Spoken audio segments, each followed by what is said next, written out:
జగిత్యాల జిల్లా రాయికల్ పట్టణంలోని మార్కండేయ పద్మశాలి సంఘ భవనంలో రాయికల్ పాత్రికేయుల జేఏసీ ఆధ్వర్యంలో టీయూడబ్ల్యూజే ఐజేయు జిల్లా నూతన కార్యవర్గానికి సన్మాన కార్యక్రమాన్ని ఏర్పాటు చేశారు. ఈ సందర్భంగా జేఏసీ అధ్యక్షులు వాసరి రవి మాట్లాడుతూ, జర్నలిజం ముళ్ళ కిరీటం లాంటిదని, పాత్రికేయ వృత్తిలో కొన్ని సందర్భాలలో ప్రాణాలతో చెలగాటం ఆడాల్సి ఉంటుందని, పాత్రికేయులు సమాజంలో రాణించాలంటే వ్యక్తిత్వంతో బాధ్యులుగా పనిచేయాల్సి ఉంటుందని అన్నారు.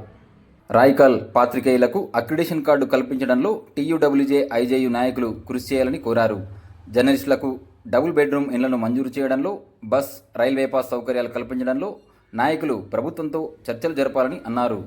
అనంతరం టీయూడబ్ల్యూజే ఐజేయు జిల్లా అధ్యక్షుడు చీటి శ్రీనివాసరావు మాట్లాడుతూ, జర్నలిస్టుల హక్కుల కోసమే జిల్లా అధ్యక్ష ఎన్నికల్లో పోటీ చేశానని, ప్రతి జర్నలిస్టును సమస్యను తన సమస్యగా భావిస్తూ పరిష్కార దిశగా కృషి చేస్తానని, కులమత భేదాలు లేకుండా సమిష్టి కుటుంబంగా ప్రతి జర్నలిస్టు కలిసి ఉంటేనే అనుకున్న లక్ష్యాలను సాధించుకోవచ్చన్నారు. జర్నలిస్టుల సమస్యలను ప్రభుత్వం దృష్టికి తీసుకువెళ్లేందుకు టీయూడబ్ల్యూజే ఐజేయు ప్రత్యేక కార్యాచరణ చేపడుతుందని, జర్నలిస్టుల సంక్షేమం కోసమే టీయూడబ్ల్యూజే ఐజేయు కృషి చేస్తుందన్నారు.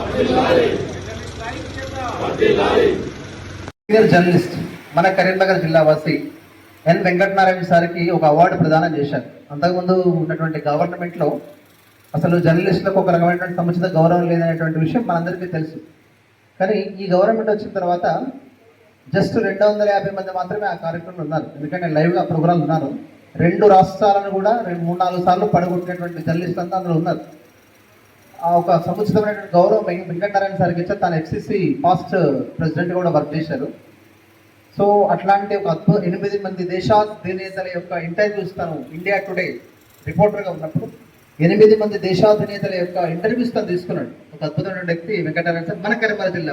సమస్య అంటే మాత్రము ఏకతాటిపై నిలబడడం అనేది ఖచ్చితంగా ఉంటుందన్న. ఇది ఎప్పటికి కూడా ఈ జేఏసీ ఉన్న రోజు మాత్రం ఖచ్చితంగా ఉంటుంది. అయితే చిన్న విన్నపం ఏంటంటే, మనం కూడా అర్థం చేసుకోవాలి. ఏంటంటే ఒక పాత్రికేయ వృత్తి, ఇటు ప్రజాప్రతినిధి వృత్తి అనేది చాలా గొప్పది, చాలా దరిద్రమైనది. ఎందుకంటే ప్రజాప్రతినిధి చేసిన వాడు కిందికి దిగజారి వేరే పని చేయడు. అదేవిధంగా జర్నలిజంలో కూడా తిరిగి అది బంద్ చేసిన తర్వాత నువ్వు సమాజంలో నిలగలేవు. ఎందుకోసం అనంటే నువ్వు అప్పుడు చేసినటువంటి ముందాతనం కావచ్చు, ఆ వ్యవస్థలో కూడా నువ్వు చేసినటువంటి పనులు కావచ్చు, మన సమాజంలో కూడా మనల్ని నిలదొక్కలేవు. అంటే ఈ జర్నలిజం అనేది ఒక ముళ్ళ కిరీటం లాంటిది. దానిని మనం ఎంత జాగ్రత్తగా కాపాడుకుంటే అంత ఇటు మనం వ్యక్తిగతంగా బాగుంటాము, సమాజం బాగుంటుంది, మనం నమ్ముకున్న కుటుంబం కూడా బాగుంటుందని కోరుతున్నాను. ఎందుకోసం అంటే ఇక్కడ ఉన్నటువంటి చాలా మంది, అంటే ఇక్కడ ఒక 2-3-4 ఒక సీనియర్ ఉండొచ్చు, కానీ కాకపోతే వాళ్ళు కూడా చాలా బాధలు అనుభవించారు కాబట్టి ఈ రోజు మన జేఏసీ అనేది ఏర్పాటు చేసుకోవడం జరిగింది. ఇక్కడ కొంతమంది కొత్తగా వచ్చిన వాళ్ళు, ప్రెస్ మీట్కి వచ్చిన వాళ్ళు ఉన్నారు.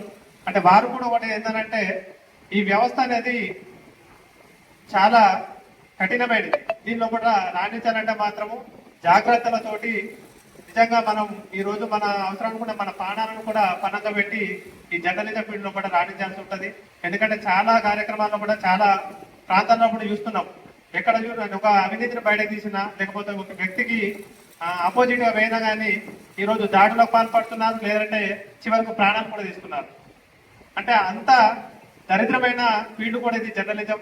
కాబట్టి ఇలా మనం వచ్చినాం కాబట్టి, ఇరిగినాం కాబట్టి, ఎందులో ఉన్నా కానీ మన వ్యక్తిత్వాన్ని పోగొట్టుకోకుండా అటు సమాజంలో రాణించాలి, మన వ్యక్తిగతంగా రాణించాలి.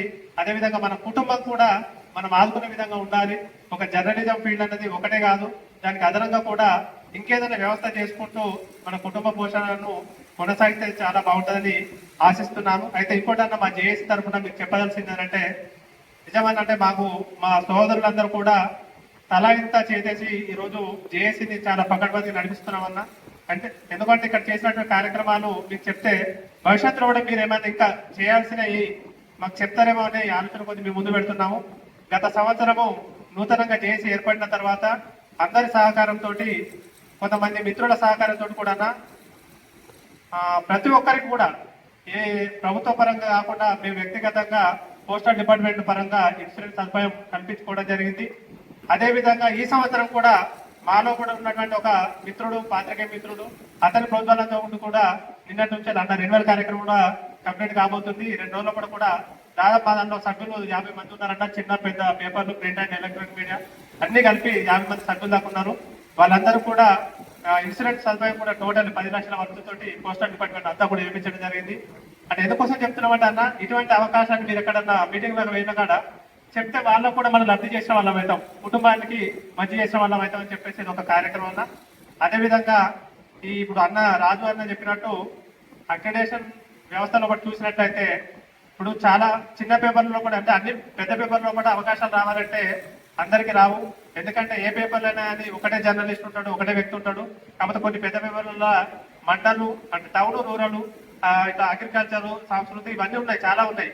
కానీ మండల వైజ్గా వచ్చిన మాత్రం అయితే ఒకటి, లాస్ట్ అంటే 2 ఏదైనా పెద్ద పేపర్లు ఉంటాయి. కాకపోతే చాలా మంది సీనియర్ ఉన్నప్పటికీ కూడా పెద్ద పేపర్లలో కూడా అవకాశం లేక, అక్రిడేషన్ రాక ఇప్పటికి కూడా చాలా ఇబ్బంది పడుతున్నారన్న. ఏదన్నా మీకు ఆలోచన అంటే ఇంకా కొన్ని నిబంధనలు మీకు తెలుసుంటాయి కాబట్టి సీనియర్ జర్నలిస్టులు కానీ ఇంకేదన్నా ఇప్పుడు పేపర్లలో కూడా ఏది అక్రిడేషన్ వర్తు కలిగిన ఉన్నాయి అటువంటి పేపర్ల వ్యక్తులకు కూడా ఈ వచ్చే అక్రిడేషన్ కమిటీలో కూడా ప్రతి ఒక్కరికి అక్రిడేషన్ ఇప్పించవలసిందిగా మా రాయకల్ మండలి జేసీ పక్షాన్ని కోరుతున్నామన్నా. అదేవిధంగా ఇంకొకటి ఏంటంటే మనకు ఈ బస్ పాస్ తో పాటు మనకు రైల్వే పాసులు గతంలో ఉండే, ఇప్పటికి అసలు దాని పట్ల అవగాహన మాకైతే మా రాయకల్ మండలంలో కూడా ఒక్కరిద్దరికి మాత్రమే ఉన్నది అవగాహన, ఇంకెవరికి లేదన్నా. కాకపోతే దాన్ని ఎలా వర్తుంటది, దాన్ని ఏ ప్రాసెస్ లో పోతే బాగుంటది అని చెప్పేసి అది కూడా వివరించి చెప్తారండి మా యొక్క ఆలోచన. ఇంకేదన్నా మాకు రాయకల్ మండల పక్షాన మాకు ఒక జర్నలిస్ట్ కాలనీ కావాలని చెప్పేసి మా మిత్రులందరూ నిన్న కలెక్టర్ గారిని, మాజీ మంత్రి గారిని, ఎమ్మెల్యే గారిని అందరినీ కూడా కలవడం జరిగింది. అందరం కలిసికట్టుగా ఉండి ఇక్కడ ఉన్న వాళ్ళందరికీ కూడా ఈ ఫీల్డ్ లో కూడా పనిచేస్తున్నందుకు ఎంతో కొంత ప్రభుత్వ పరంగా లబ్ధి పొందాలని ఒక ఆశతోటి అందరు వేచి చూస్తున్నామన్నా. మీరు అటువంటి ఆశకు మాకు బలాన్ని చేకూర్చి అందరూ కూడా న్యాయం చేస్తారని ఆశిస్తూ కార్యక్రమాన్ని కొనసాగించాలని. జగదీష్ గారు, రాష్ట్ర అధ్యక్షులు రాజు గారు, మిగతా సీనియర్ సభ్యులందరూ కూడా ముందుగా ధన్యవాదాలు.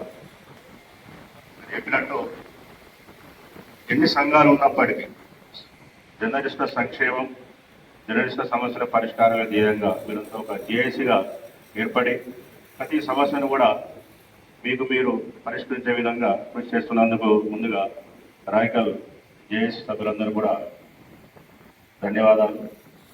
ఎందుకంటే ఏ సంఘమైనా ఏదైనా సభ్యులు ఐక్యంగా ఉంటేనే, ఏ వృత్తి అయినా కూడా ఐక్యంగా ఉంటేనే మన సమస్యలు మనం పరిష్కరించుకోగలుగుతాం. వీళ్ళందరూ కూడా కలిసికట్టు ఉన్నట్టు మనం ఎవరి దగ్గరకు పోయినా కూడా వాళ్ళ స్పందన మనకు అనుకూలంగా ఉంటుంది. కాబట్టి ముందుగా మీరంతా ఐక్యంగా ఉన్నందుకు కృతజ్ఞతలు. ఐక్యతను ఎప్పుడు ఇలాగే కొనసాగాలి కోరుతూ, అదేవిధంగా మన జిల్లా పక్షాన, జిల్లా ఐజేయు పక్షాన కూడా మీ అందరూ కూడా ఎలాంటి సహకారమైన అందించేందుకు మా టీం అందరూ కూడా సిద్ధంగా ఉంటాం. ఏ విషయంలోనైనా కూడా ఇళ్ల స్థలాల విషయం కానీ, అక్రిడేషన్ల విషయం కానీ, మిగతా సంక్షేమ కార్యక్రమాలు ఏ విషయమైనా కూడా మీరు నిస్సంకోచంగా జిల్లా కమిటీ దృష్టికి తీసుకురావచ్చు.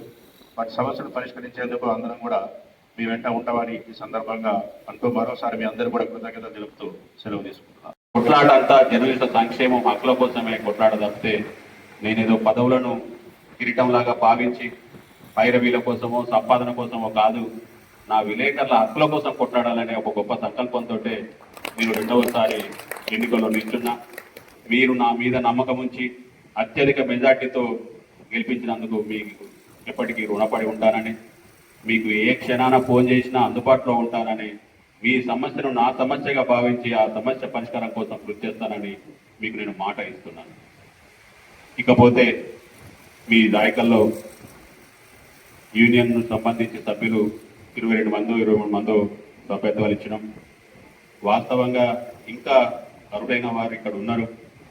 కానీ మన వర్కింగ్ జర్నలిస్ట్ యూనియన్లో వర్కింగ్ జర్నలిస్టులనే తీసుకోవాలి, 1-2 సార్లు ఫిల్టర్ చేయాలనే ఆలోచనతోటి కొంతమందికి అన్యాయం జరిగి ఉండొచ్చు.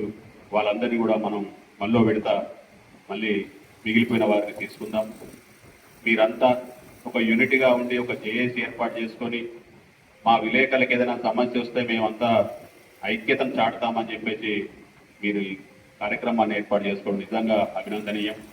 మీలాగా ప్రతి మండలంలో ఉంటే విలేకరుల మధ్య ఏ సమస్య ఉండదు. వాస్తవంగా ఉన్నది కుల్లం మాట్లాడుకుంటాం. మనకు ఎవడో శత్రువు కాదు, మనకు మనమే శత్రువు. మన విలేకరులలో ఉన్న రాజకీయాలు బయట ఎక్కడ ఉండవు. మన వాడు ఒక అడుగు ముందుకేస్తే వాడిని 2 అడుగులు వెనక్కి గుంజాలని తయారు చేసే వాళ్ళు చాలామంది ఉంటారు. నేను అనుభవించిన కూడా.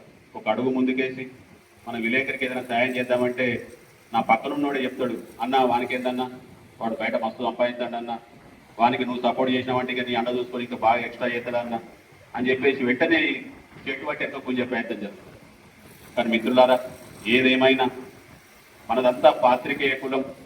మన కులం లేదు, మతం లేదు, మనమంతా ఒక పాత్రికేయ కులం అనే దిశగా మనం ఆలోచన చేయాల్సిన అవసరం ఉంది. ఎందుకంటే రోజు రోజుకి సమాజంలో విలేకరులు అంటే పచ్చనవుతున్నారు. ఈ వృత్తి పట్ల ఎంత గౌరవం ఉండినో అంత గౌరవం దక్కకుండా పోతుంది. ఈ నేపథ్యంలో మనకు పూర్వ వైభవాన్ని తీసుకొచ్చేందుకు మనం అంతా కృషి చేయాల్సిన అవసరం ఉంది.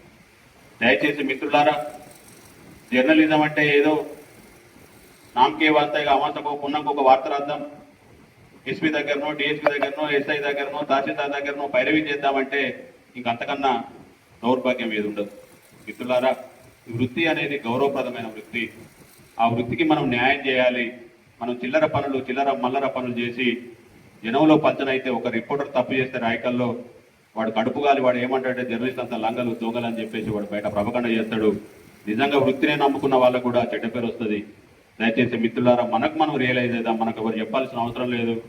మనం అంతా ఒక మంచి బాటలో నడిచి ఒక మంచి భవిష్యత్ సమాజంలో ఒక విలేకరులు అంటే ఇట్లా ఉండాలని చెప్పేసి మనం దానికి నూతన ఒరవడికి శ్రీకారం చుట్టాల్సిన అవసరం ఉంది. ఇకపోతే మన ఇది నియోజకవర్గ పరిధిలో ఉన్న మండలాలు. మేము ముందుగా మా ఇళ్ల స్థలాలు ఏమని చెప్పేసి అటు జీవరెడ్డి గారిని కలవడం, సంజయ్ కుమార్ గారిని కలవడం, వారు ఇక చూస్తాం అగ చూస్తామంటూ మాట ఇవ్వడం తప్పితే ఆ కళ నెరవేరడం లేదు. నేనైతే 30 ఏళ్ళకు పైగా, అంటే 31 ఏడు గడుస్తోంది నేను వృత్తిలోకి వచ్చి. నేను జగిత్యాలకు వచ్చి సుమారు 22-23 ఏళ్ళు అవుతుంది. 22-23 ఏళ్ళ నుంచి ఇళ్ల స్థలాల కోసం పోరాటం చేస్తూనే ఉన్నాం. కానీ అది కొలిక్కి రావడం లేదు. కానీ మొన్నటిసారి అటు జీవరెడ్డి గారి మీద, ఇటు సంజయ్ కుమార్ గారి మీద, మిగతా ఇతరత్ర పొలిటీషియన్స్ మీద మనం చాలా ప్రెజర్ తేవడం జరిగింది. ఆ ప్రెజర్స్ తోటి జాగా ఇస్తాం, ఈసారి తప్పకుండా మీకు ఇళ్ల స్థలాలు ఇస్తాం, మిమ్మల్ని ఇంటి వారి చేస్తాం అని చెప్పేసి ఒక మాట ఇవ్వడం ఎన్నికల కంటే ముందు. ఆ తర్వాత ప్రభుత్వం పోకంటే ముందు దరూర్ క్యాంపులో కొంత మేర స్థలం ఉంది, ఆ స్థలాన్ని మీకు కేటాయిస్తామని చెప్పేసి మనకు మాట ఇచ్చిన పెద్దలు కొంచెం ఆ ప్లేస్లో వేరే ఇతరత్ర కట్టడాలు కడదామనుకున్నప్పుడు మేము ధర్నా కూర్చొని ఒక 22 రోజుల పాటు రోడ్డు మీద కూర్చొని మన గొంతును ప్రపంచానికి వినిపించినాం. దాంతో కొద్దిగా అటు ఇటు ఉన్న పొలిటీషియన్స్ కూడా మమ్మల్ని శత్రువుగా చూడకండి, మేము మీ వాళ్ళం, మీకు ఎక్కడ ప్రభుత్వం ఇచ్చినా మేము అడ్డుపడితే మమ్మల్ని నిలదీసి అడగండి అని చెప్పేసి వారు ఒక రియలైజ్ అయ్యి వచ్చిండ్రు. ఇప్పుడు కొంచెం సానుకూలంగా ఉంది. దాంతోపాటు ప్రభుత్వం కూడా సానుకూలంగా ఉన్న నేపథ్యంలో మనందరి ఇళ్ల స్థలాలు వస్తాయి, పరిష్కారం అవుతుందనే ఆశాభావాన్ని వ్యక్తం చేస్తున్నా. దానికి తోడు ప్రస్తుతం ఉన్న ఎమ్మెల్యే సంజయ్ కుమార్, మొన్న మన వాళ్ళు కూడా సంజయ్ దగ్గరికి వచ్చి మాట్లాడితే ఆయన సంజయ్ నాకు ఫోన్ చేసి, శ్రీనివాస్ రాయకల్ వాళ్ళు వచ్చిండ్రు, మరి వీళ్ళు డబుల్ బెడ్రూమ్ కావాలంటారు, దీనికి స్పెషల్ జీవో తీసుకురావాల్సి ఉంటుంది, మరి ఎట్లా చేద్దాం ఏంది అని చెప్పి మాట్లాడారు. సంజయ్ అన్న దృష్టిలో మాత్రం నేను ఎప్పుడు గొప్ప చెప్తా,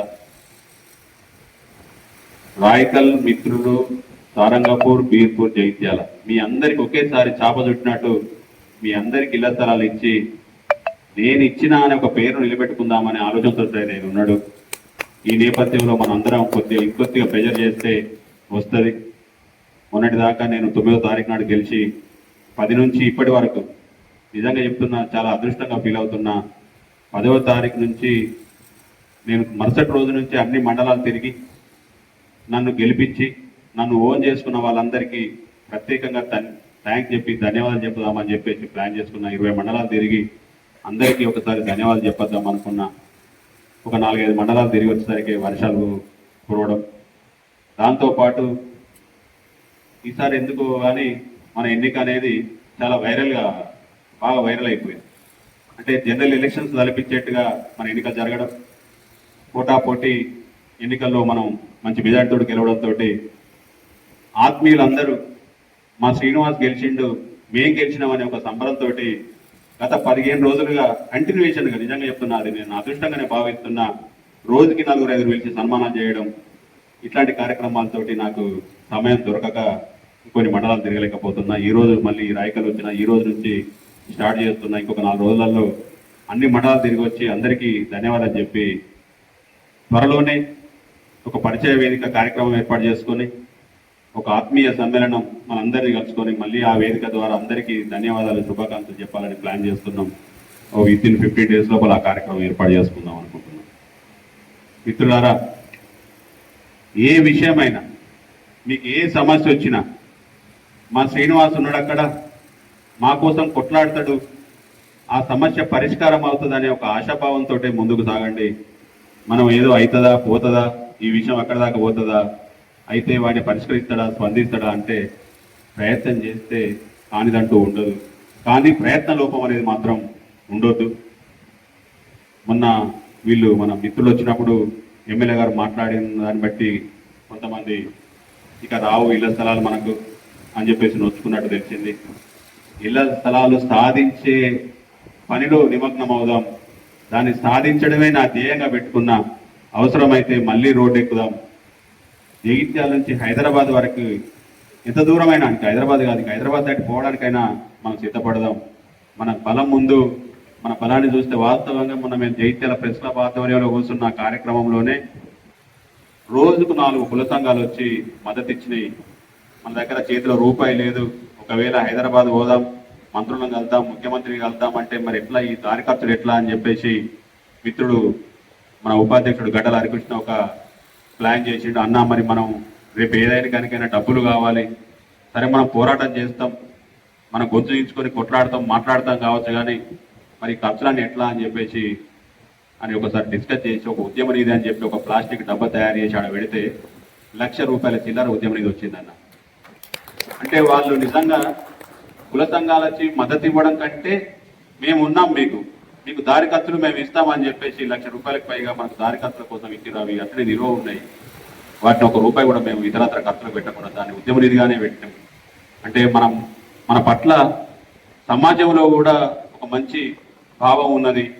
నిజంగా ఎవరెవరికో చేస్తున్నారు, ఎవరెవరికో సమస్యలు పరిష్కరిస్తున్నారు, వీరి విలేకరులకు ఎందుకు సమస్యలు పరిష్కరించవద్దు అని చెప్పేసి చాలా సంఘాలు వచ్చి మనకు సంపూర్ణ మద్దతు ఇచ్చినాయి. మీ వెంట మేము ఉంటాం, మీరు ఎక్కడికి రమ్మంటే అక్కడికి వస్తామని చెప్పేసి మనకు మాట కూడా ఇచ్చినాయి.